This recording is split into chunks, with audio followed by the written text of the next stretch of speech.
Seu fella, Teacher Gabriel here. E aí galera, vocês estão bem? Hoje estou aqui para falar sobre o Simple Past. Mas o que é o Simple Past? É um tempo verbal que lida com o passado, algo que começou e acabou no passado. Normalmente, quando a gente fala uma frase no Simple Past, a gente lida com um tempo específico no passado. Por exemplo, ontem, yesterday. Antes de ontem, the day before yesterday. Semana passada, last week. Mês passado, last month. Ano passado, last year, 2 dias atrás, 2 days ago, 10 dias atrás, 10 days ago, ou seja, tempos marcados no passado. Mas então, como que se forma uma frase no Simple Past? Vamos começar pela afirmação, afirmarei. Então, para começar, primeiro tem que pegar uma pessoa e um verbo no passado. Por exemplo, eu fui ao shopping no final de semana passado. I went to the mall last weekend. Segundo exemplo, eu conversei com ela noite passada. I talked to her last night. Então vocês viram que nos dois exemplos eu usei uma pessoa, um verbo no passado e completei a frase com um marcador de tempo. Então vocês perceberam que nesses dois exemplos eu usei dois modelos de verbos diferentes, que é o went e o talked. Went, um verbo irregular, e o talked, um verbo regular. Então começando pelo verbo irregular. O que seria um verbo irregular? Um verbo irregular é um verbo que muda a sua estrutura base, quando ele vai do presente, que tem a sua estrutura base, para o passado. Ele muda a forma do verbo.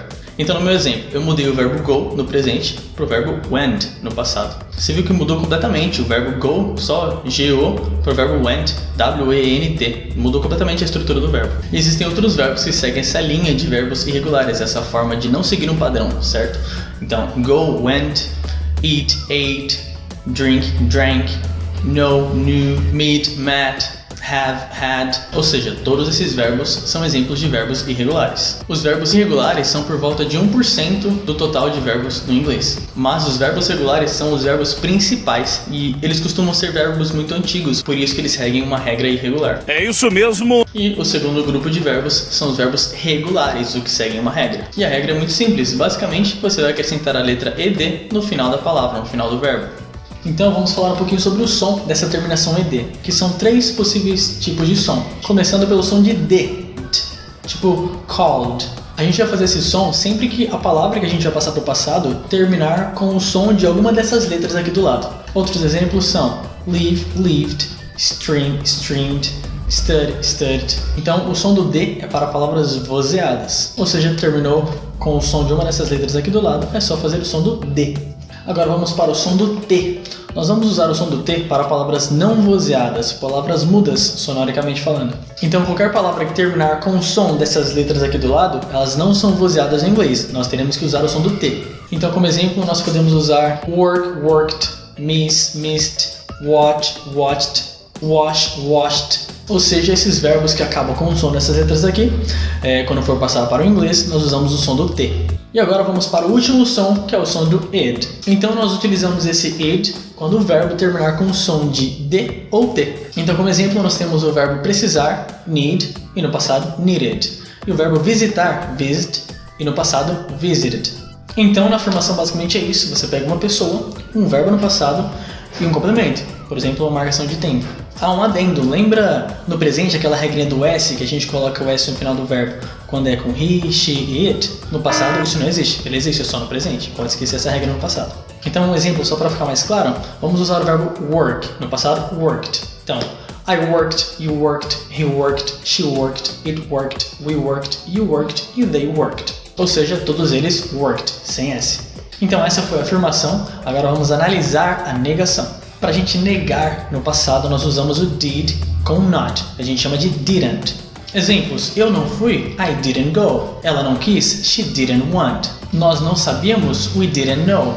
Eles não compraram, they didn't buy. Então, no passado, para a gente negar, nós usamos o didn't, mas o verbo continuou no presente. Então percebam, eu falo I didn't go. Eu não falo I didn't went, seria o passado do go. O go continuou sendo go. Mesma coisa acontece com she didn't study. Eu não falo she didn't study, eu falo she didn't study. Então todas as pessoas no inglês, o I, you, he, she, todas elas utilizam didn't.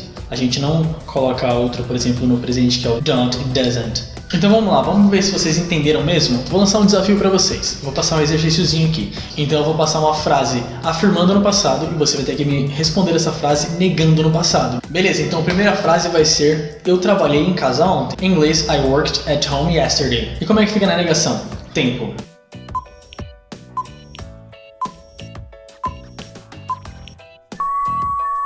I didn't work at home yesterday. E aí, conseguiu? Foi difícil? Bora lá para a segunda pergunta então. Segunda frase, ela teve que fazer aquilo. She had to do that. Tempo.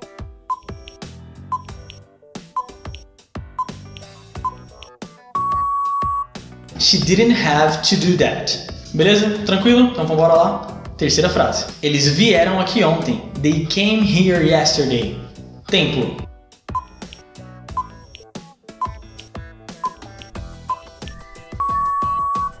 They didn't come here yesterday. E aí, pessoal, conseguiram fazer isso? Sim, não? Deixem nos comentários pra gente saber, beleza? Treinem isso cada vez mais para que vocês façam isso naturalmente, beleza? Então vamos agora para a interrogação, beleza? Então, para fazer a interrogação no passado, nós utilizamos o did. Você precisa do did para fazer a pergunta. Você vai colocar o did antes da pessoa, beleza? Então, se eu quiser perguntar, você foi? Did you go? Ela fez isso? Did she do it? Eles falaram com você? Did they talk to you? Ele estudou inglês? Did he study English? Então percebam, em todas essas frases eu coloquei o did antes da pessoa e o verbo no presente. Então, assim como na negação, nós não alteramos o verbo porque já estamos utilizando o did, que é o auxiliar do passado. Um exemplo de afirmação e interrogação. Então, se eu fosse afirmar, você foi para o cinema? You went to the movies. Agora, se eu quisesse perguntar, você foi para o cinema? Did you go to the movies? Quando eu afirmo, eu falo you went, com o verbo no passado. E quando eu pergunto, eu uso did you go, com o verbo no presente e auxiliar did no passado. E ambas as frases estão no passado. Beleza, então é isso que eu queria falar para vocês sobre o Simple Past, o nosso passado simples. Pessoal, a propósito, vou deixar uma sugestão aqui de livro aqui embaixo. Eu encontrei na Amazon de gramática, que vai ajudar vocês demais para poder entender toda essa regra e muito mais, beleza? Então dá uma olhada lá nesse link. Comprando pelo nosso link aqui embaixo, você ajuda o canal a crescer. Gostaram do vídeo? Deixa um comentário aí, fala se vocês conseguiram entender ou não. Pede ajuda dos professores, a gente ajuda vocês. Curte a gente, segue a gente nas redes sociais, beleza? E é isso, pessoal. Thank you very much for watching. Até a próxima. Bye! Work, worked, miss, missed. Desde o começo. Esqueci o começo que a gente falou. Vamos às frases, né?